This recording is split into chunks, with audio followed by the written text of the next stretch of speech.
नमस्कार। State bulletin में आप सभी का स्वागत है। मैं हूं आपके साथ नलिनी सिंह पालीवाल। शुरुआत करते हुए सीधा रुख कर लेते हैं छत्तीसगढ़ की खबरों का। रायपुर में मुख्यमंत्री विष्णुदेव साय ने विकास की गति को तेज करने के लिए विभागवार समीक्षा बैठकों का सिलसिला शुरू कर दिया। बैठकों की शुरुआत अन्नदाताओं से जुड़े कृषि और उद्यानिकी विभाग की समीक्षा से हुई। बैठक में कृषि विकास, कृषि कल्याण और जैव प्रौद्योगिकी मंत्री रामविचार नेताम भी उपस्थित थे। वहीं मंत्री विष्णुदेव साय लंबे समय तक खेती किसानी से जुड़े रहे। आपको बता दें, उन्होंने जमीनी स्तर पर खेती किसानी का कार्य किया है और इससे अपने परिवार का भरण पोषण भी किया है। साथ ही साथ खेती किसानी में उनको वृहद अनुभव की झलक समीक्षा के बैठक में दिए गए निर्देशों में स्पष्ट रूप से सामने आई है। अपने खेती किसानी के अनुभव साझा करते हुए मुख्यमंत्री ने बताया कि एक बार पहले जब उन्होंने डीएपी खाद की मांग की थी, तब उन्हें दूसरी खाद मिली। खाद के बोरे में डीएपी की मार्किंग थी, लेकिन बोरे में दूसरी खाद थी। हमारे किसान भाइयों के साथ ये ना हो, ये सुनिश्चित किया जाए। रायपुर में गरीबों के हक का चावल उन तक पहुंचना सरकार की सबसे पहली प्राथमिकता है। वितरण में लापरवाही अथवा खराब चावल के वितरण की सूचना मिली तो संबंधित खाद्य अधिकारियों पर कड़ी कार्यवाही की जाएगी। नवा रायपुर में खाद्य मंत्री दयालदास बघेल ने समीक्षा बैठक में ये निर्देश दिए। इस अवसर पर खाद्य विभाग के सचिव बसफ राजू एस, संचालक जितेंद्र कुमार शुक्ला, विशेष सचिव केडी कुंजाम सहित कई आला अधिकारी उपस्थित थे। साथ ही खाद्य मंत्री बघेल ने अधिकारियों को कड़ी हिदायत देते हुए कहा कि उचित मूल्य दुकान के माध्यम से लोगों तक प्रत्येक माह समय पर राशन वितरण कराना सुनिश्चित करें। किसी भी खाद्य अधिकारी के संबंध में शिकायत मिलती है तो उनके विरुद्ध सख्त कार्यवाही की जाएगी। उन्होंने सभी पंजीकृत श्रमिकों का 100% भी राशन कार्ड बनाने को कहा है और खाद्य अधिकारियों को अपने अपने क्षेत्र के दुकानों का नियमित निरीक्षण करने के निर्देश दिए हैं। इस दौरान उचित मूल्य दुकानों में चावल, चना, शक्कर, नमक, पोरोसिन भंडारण की स्थिति, तो वहीं हितग्राहियों को वितरण की स्थिति, स्टॉक पंजी सहित अन्य जानकारी का अवलोकन करने के लिए कहा गया है।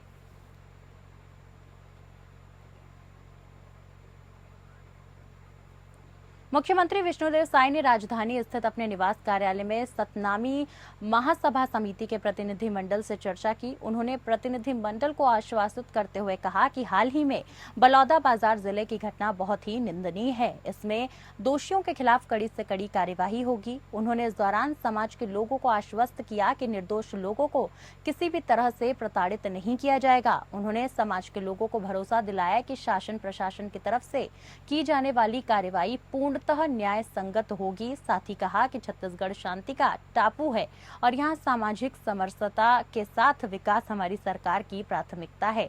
इस दिशा में राज्य सरकार सदैव तत्पर हो और कार्य कर रही है।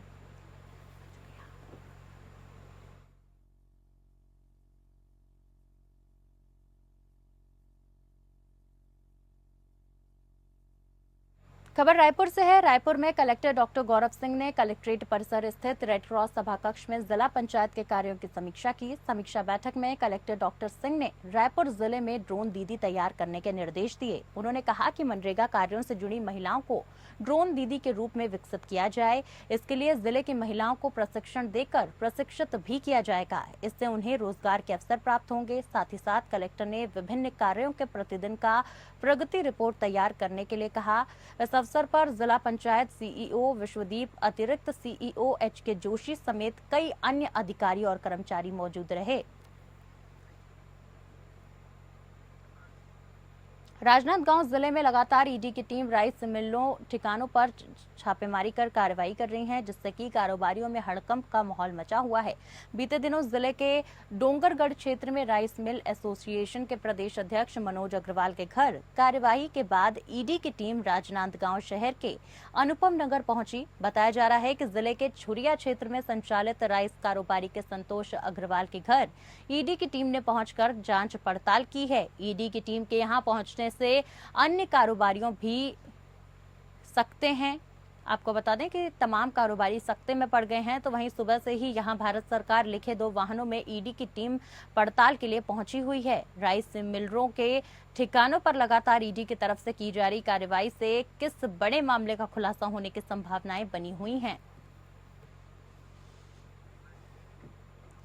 और खबरों में आगे बढ़ते बता दूं कि कोरबा जिले में 42 वर्षीय एक महिला से सामूहिक बलात्कार के आरोप में पुलिस ने 6 युवकों को गिरफ्तार किया है। पुलिस अधिकारियों ने बृहस्पतिवार को यह जानकारी दी। दरअसल उन्होंने बताया कि जिले के सिविल लाइंस थाना क्षेत्र में एक महिला से बलात्कार करने के आरोप में पुलिस ने संदीप यादव 6 लोगों को गिरफ्तार किया है।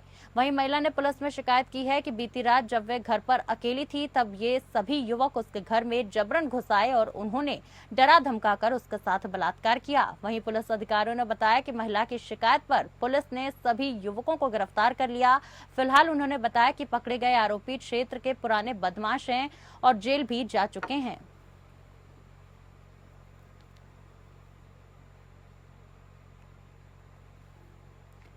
खबरों में आगे बढ़ते बता दूं कि खबर मध्य प्रदेश के नर्मदापुरम से है। नर्मदापुरम में कलेक्टर सोनिया मीना और पुलिस अधीक्षक डॉक्टर गुरुकरण सिंह के निर्देश पर आरटीओ अधिकारी निशा चौहान और यातायात विभाग डीएसपी संतोष मिश्रा के संयुक्त नेतृत्व में जिला मुख्यालय पर शहर के स्थानीय नर्मदा महाविद्यालय के सामने नाबालिग वाहन चालकों के विरुद्ध चालानी और रोको टोको अभियान चलाया गया, जिसके तहत दोपहिया वाहन चालकों को रोका गया। साथ ही साथ पालकों को बुलाकर और फोन के जरिए आगे भविष्य में पुनः वाहन न चलाने देने की हिदायत देते हुए नाबालिग वाहन चालक और वाहन स्वामी पर चालानी कार्रवाई की गई। जिन वाहन चालकों ने चालान नहीं कटवाया उन वाहनों को जब्त कर यातायात थाने में खड़ा करवाया गया, जिन्हें कोर्ट भेजा जाएगा। लगभग 26 वाहनों पर चालानी कार्रवाई करते हुए 50,000 रुपए का राजस्व वसूला गया। वहीं 9 गाड़ियां जब्त की गई हैं। आपको बता दूं, आरटीओ और यातायात विभाग की संयुक्त कार्रवाई से नाबालिग छात्र छात्राओं और उनके माता पिता में भय का माहौल बना हुआ है। साथ ही संयुक्त कार्रवाई से वाहन चालकों में हड़कंप मच गया है।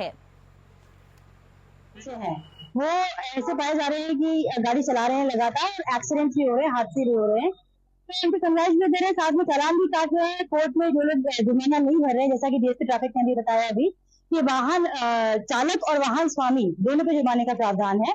जो नहीं भर रहे हैं उनको कोर्ट भी भेजा जाएगा, कोर्ट से प्रकरण का निराकरण किया जाएगा। ये कार्रवाई अभी चल रही है लगातार। बस वालों को क्या प्रॉब्लम ये है जो शहर में ही 40 की स्पीड से बस दो रहा है लोकल में, क्योंकि बस स्टैंड मैन सिटी में बना हुआ है, तो बस वाले 40 की स्पीड में दौड़ाते हैं, तो उनके लिए क्या समय निकालना? देखिए, डिपेंड ये करता है कि कौन से एरिया में किस स्पीड से गाड़ियों को चलना चाहिए, किसी भी बस को चलना चाहिए। सभी व्हीकल्स में एसएलडी होना चाहिए, स्पीड लिमिटिंग डिवाइस होती है। अभी हम लोगों ने डीएसपी ट्रैफिक में हमने प्लान चॉकआउट किया भी है कि हम एक के बाद एक 3 चीजों पे कार्रवाई करेंगे। इनकी कार्रवाई के बाद हमारे दिमाग में साइलेंसर्स भी है, हमारे दिमाग में ऑटोज भी है और साथ में बसेस भी है। ठीक है, तो हम इन सभी गाड़ियों पे जो बीच बीच में रुकती भी है, कई बार स्टॉपेज करते हैं, हमने पहले भी कार्रवाई की है, तो हम लोग लगातार इस कार्रवाई को करते रहेंगे और सुनिश्चित करेंगे कि जहां रुकना चाहिए वहीं रुकें।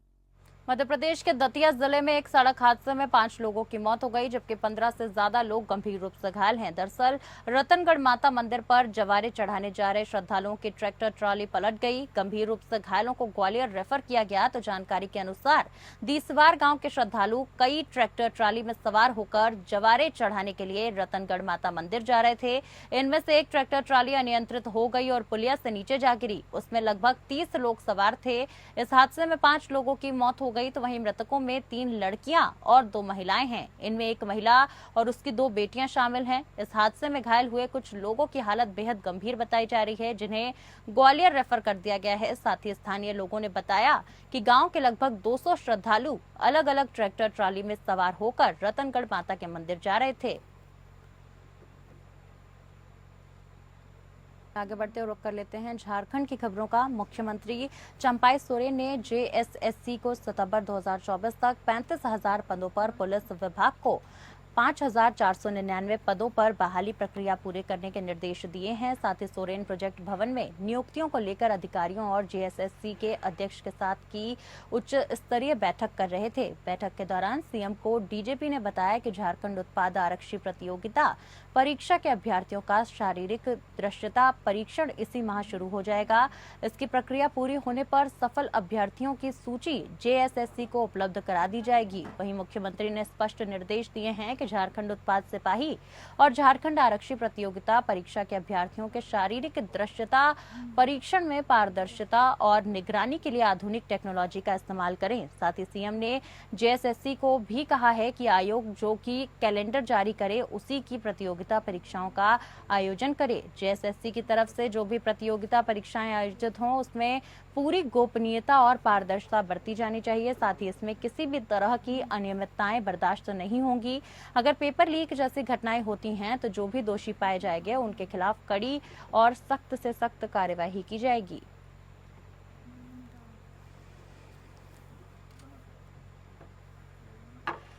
इसे विभाग के किसानों के प्रति भी किसानों को किस तरह से हम लोग और उसको मजबूत बनाएंगे, सुखाड़ जैसा समस्या से कैसे हम लोग उसको बचाएंगे, उसके लिए हम लोग इरिगेशन को बढ़ावा दे रहा है। हम हर जगह जहाँ जहाँ से डैम हो, नदी हो, उस जगह से लीड के माध्यम से खेती को 12 महीना हम लोग पानी पहुंचा देंगे और उनका साथ जो भी खेती करने का सामग्री उसको भी हम लोग उपलब्ध करेंगे। ऐसे सारी बात ताकि ऋण जो हम लोग 2 लाख तक अभी तो माफ करने जा रहा है, उसका साथ उनको उठाने के लिए भी हम लोग सोच रहा है ताकि वो अपना पैर से खड़ा हो सके।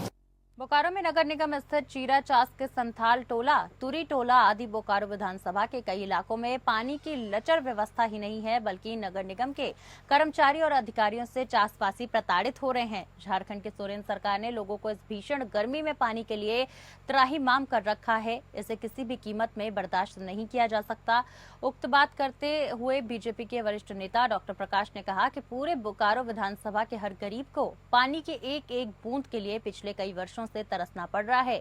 ये सोरेन सरकार के निकम्मेपन को दर्शाता है, क्योंकि पानी की कमी न तो किसी बिल्डरों, नेताओं, उद्योगपतियों, अधिकारियों आदि लोगों की है, बल्कि अगर कमी है तो केवल और केवल आम आदमी के जीवन में, जिनका लोकतांत्रिक सरकारें बनाने में महत्वपूर्ण योगदान होता है। मौके पर पहुंची बीजेपी आदिवासी नेता रामलाल सोरेन आदि थे। चिरा चास में आदिवासी टोला आए हुए हैं।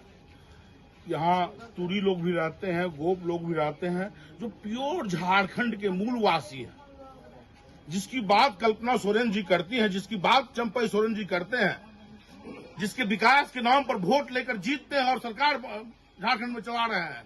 करोड़ों रुपए मंत्री के यहाँ से मिल रहा है, बोरा का बोरा पैसा उनके नौकरों के यहाँ से मिल रहा है, लेकिन ये लोग पानी के बिना मर रहे हैं। एक एक आदमी, कहीं बोरिंग नहीं है। आप यहाँ आबादी 1000 लोग रहते हैं, बोरिंग है तो वो खराब है। आप देखिएगा कि ये टंकी बैठा हुआ है तो इसमें पानी नहीं आ रहा है।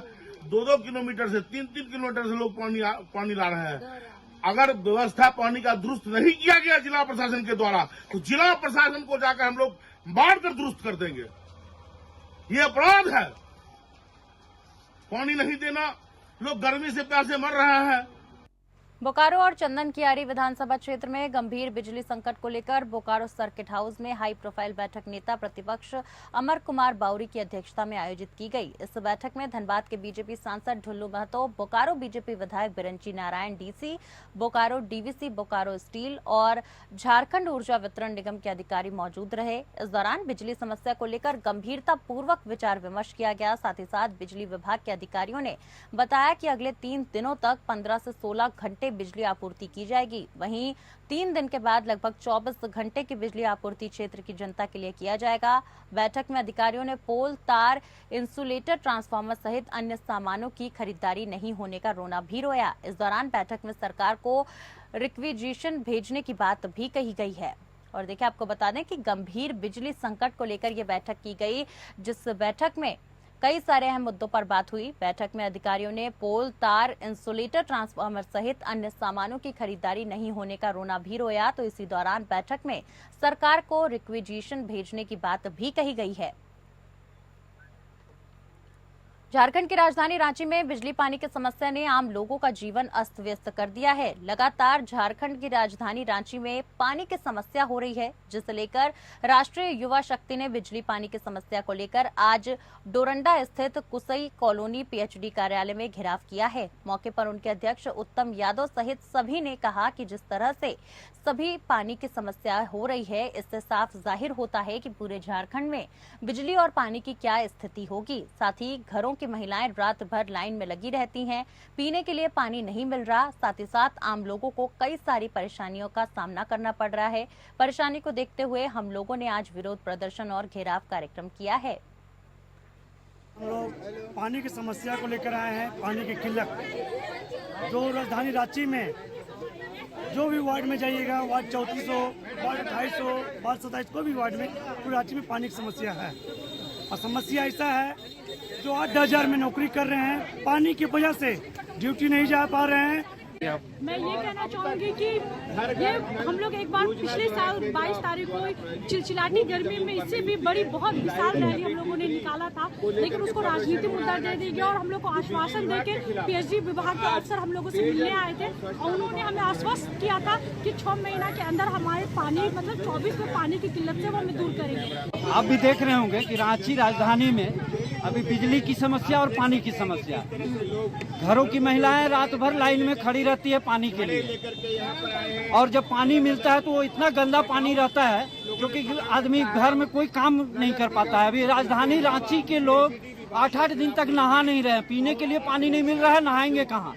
और खबरों में आगे बढ़ते बता दूं कि धनबाद के धनसार थाना क्षेत्र के बरमसिया स्थित बिचाली गोदाम में गुरुवार सुबह 3 बजे के करीब बिजली ट्रांसफार्मर में शॉर्ट सर्किट के कारण भीषण आग लग गई। इस हादसे में लाखों रुपए की क्षति की आशंका जताई जा रही है। तो आग की इस घटना में पूरी गोदाम जलकर खाक हो गई। साथ ही गोदाम में खड़े बिचाली लोड एक पिकअप वैन को भी अपने चपेट में ले लिया गया। समय रहते लोगों ने पिकअप वैन में लदे बिचाली को खाली कर दिया, जिससे मौके पर पहुंची धनसार पुलिस ने अपने कब्जे में ले लिया। आग की इस घटना ने अगल बगल की छोटी छोटी कई दुकान जलाकर राख हो गई। वहीं घटना धनसार थाना क्षेत्र के बरमसिया एफसीआई गोदाम के पीछे यदु यादव के गोदाम में हुई है। आग लगने का कारण शॉर्ट सर्किट बताया जा रहा है। वहीं पीड़ित नुकसान का आकलन करने में लगा हुआ है। तो पीड़ित ने बताया कि घटना के समय गोदाम में कोई आदमी नहीं था।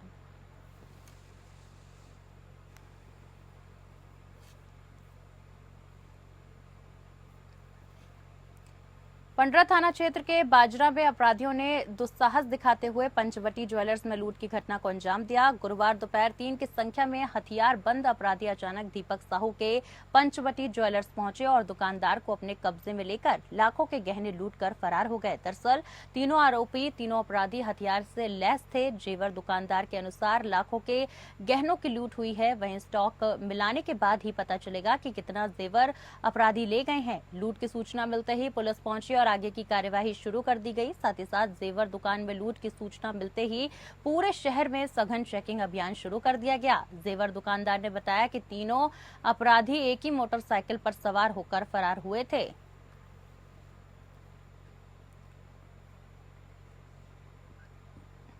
जमीन घोटाले मामले में कारोबार शेखर कुशवाहा को ईडी की टीम ने गिरफ्तार किया और फिर उसके बाद उसे पीएमएलए के विशेष कोर्ट में पेश किया। पेश करने के बाद ईडी की टीम ने न्यायाधीश से 7 दिन के रिमांड की मांग की, लेकिन रिमांड को लेकर न्यायाधीश ने शुक्रवार का समय तय किया। शेखर कुशवाहा के वकील अभिषेक कृष्ण ने बताया कि कोर्ट की तरफ से रिमांड को लेकर कल सुनवाई की जाएगी। उसके बाद ही तय होगा कि शेखर कुशवाहा को कितने दिन के रिमांड पर लेकर ईडी पूछताछ करेगी। उनके वकील ने बताया कि शेखर कुशवाहा को फिलहाल न्याय हिरासत में गुरुवार को जेल भेज दिया गया है। अब शुक्रवार को रिमांड पर सुनवाई होने के बाद ही रिमांड की अवधि स्पष्ट हो पाएगी। बता दें कि जमीन घोटाले मामले में शेखर कुशवाहा के कई ठिकानों पर ईडी ने 2 बार छापेमारी भी की है।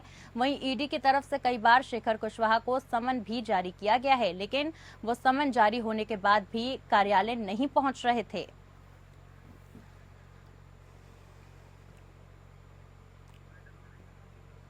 और इसी के साथ फिलहाल के लिए स्टेट बुलेटिन में मेरे साथ बस इतना ही। नमस्कार।